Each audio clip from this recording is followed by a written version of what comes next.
Shalom, salam sejahtera bagi Bapak Ibu, saudara-saudara, anak-anak yang dikasihi oleh Tuhan Yesus Kristus. Berjumpa kembali bersama saya Pendeta Eka di dalam renungan firman Tuhan pada hari ini, hari Kamis 29 September 2022. Sukacita dan damai sejahtera dari Tuhan Yesus kiranya menyertai hidup kita sekalian. Puji nama Tuhan. Sampai pada pembacaan firman Tuhan hari ini, yakni Yesaya pasal 29. Kiranya firman Tuhan yang kita baca sungguh memberkati hidup kita. Baik Bapak Ibu Saudara-saudara, anak-anak, kita akan berdoa terlebih dahulu sebelum kita akan merenungkan firman Tuhan. Tuhan Bapa di surga, di dalam nama Tuhan Yesus, kami sungguh bersyukur dan berterima kasih pada Tuhan yang memelihara hidup kami sampai pada hari ini. Kami mau terus berdekat dengan Tuhan, karena berkat dengan Tuhan kami boleh mengalami ketenangan, kami boleh mengalami sukacita, damai sejahtera, dan semangat untuk kami menjalani kehidupan ini. Karena itu kami mau terus diterangi oleh kebenaran firman-Mu. Kau yang mampukan untuk kami dapat memahami apa yang Tuhan firmankan. Kau juga menolong untuk kami menjadi pelaku-pelaku firman dalam hidup kami. Terima kasih Bapa, terpujilah nama-Mu. Demi nama Tuhan Yesus kami berdoa. Haleluya. Amin. Yesaya pasal 29 saya akan membacakan ayat 1 sampai 8. Demikian firman Tuhan. Celakalah Ariel, Ariel, kota tempat Daud berkemah. Biarlah tahun demi tahun perayaan-perayaan silih berganti. Aku akan menyesakkan Ariel sehingga orang mengerang dan mengadu, dan kota itu akan seperti perapian bagiku. Aku akan berkemah di segala penjuru mengepung engkau, dan akan membuat tempat-tempat pengintaian untuk mengimpit engkau, dan akan mendirikan pagar-pagar pengepungan terhadap engkau.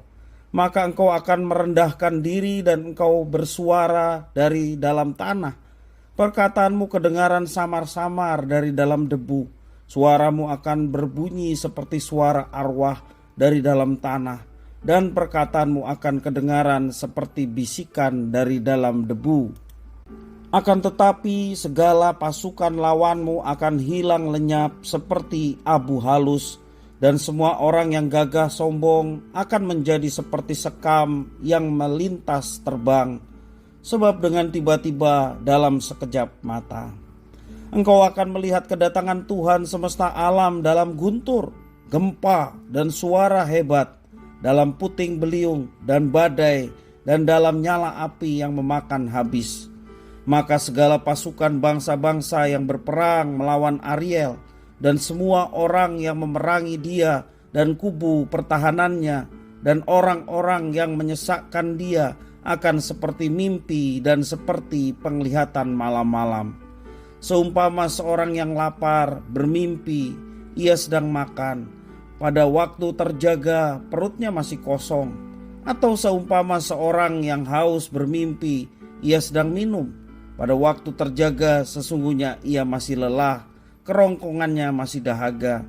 Demikianlah halnya dengan segala pasukan bangsa-bangsa yang berperang melawan Gunung Sion.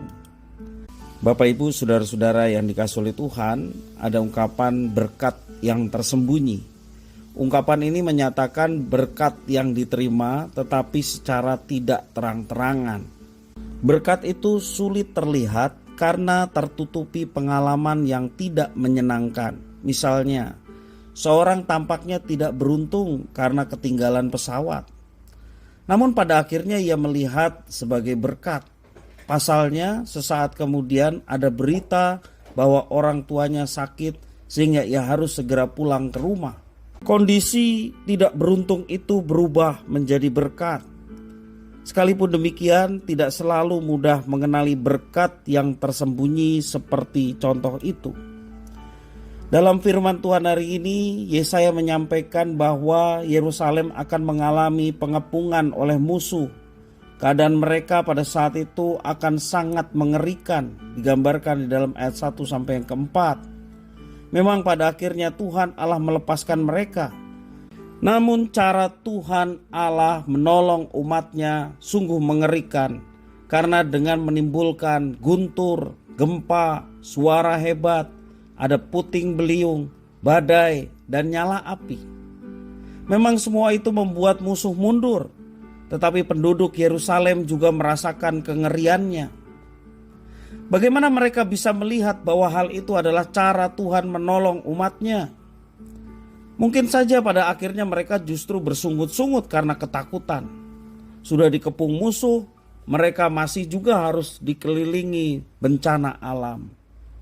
Mungkin kita sesekali mengalami peristiwa yang membuat Tuhan sulit dipahami bagi kita. Pada situasi seperti itu, sebaiknya kita berusaha untuk diam dan tenang. Juga kita melihat dalam diri kita, kemudian kita bertanya, mengapa Tuhan Allah mengizinkan keadaan yang sulit itu terjadi?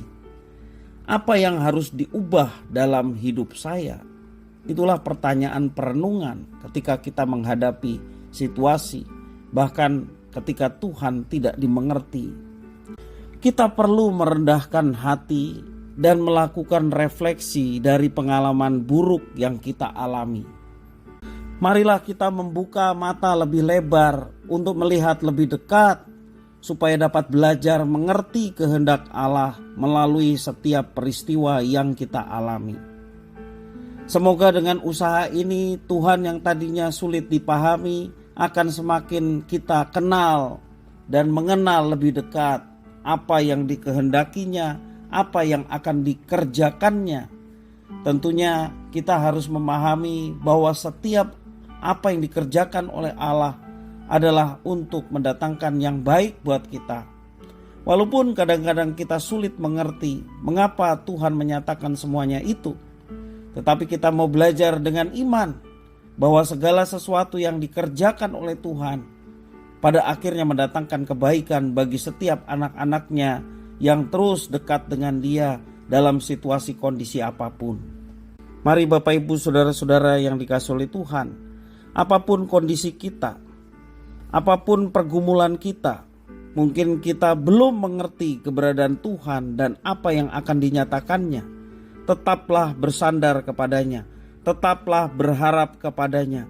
Di balik setiap peristiwa yang kita alami, bahkan peristiwa yang tidak mengenakan hidup kita, ada Tuhan yang menyertai dan memberkati. Dan di balik semuanya itu, kadang-kadang Tuhan ingin menyatakan sesuatu yang tersembunyi, dan itulah berkat yang tersembunyi yang akan dicurahkan kepada setiap anak-anaknya yang setia. Kiranya firman Tuhan memberkati kita sekalian. Mari kita berdoa. Tuhan Allah Bapa di surga, kami datang kepadamu mengucapkan syukur atas firman Tuhan yang kembali mengingatkan kepada kami bahwa Allah bekerja dalam segala sesuatu, bahkan dalam situasi sulit yang seringkali kami sulit untuk memahaminya, sulit untuk memahami Tuhan. Tetapi kami mau tetap percaya dan bersandar kepada Tuhan.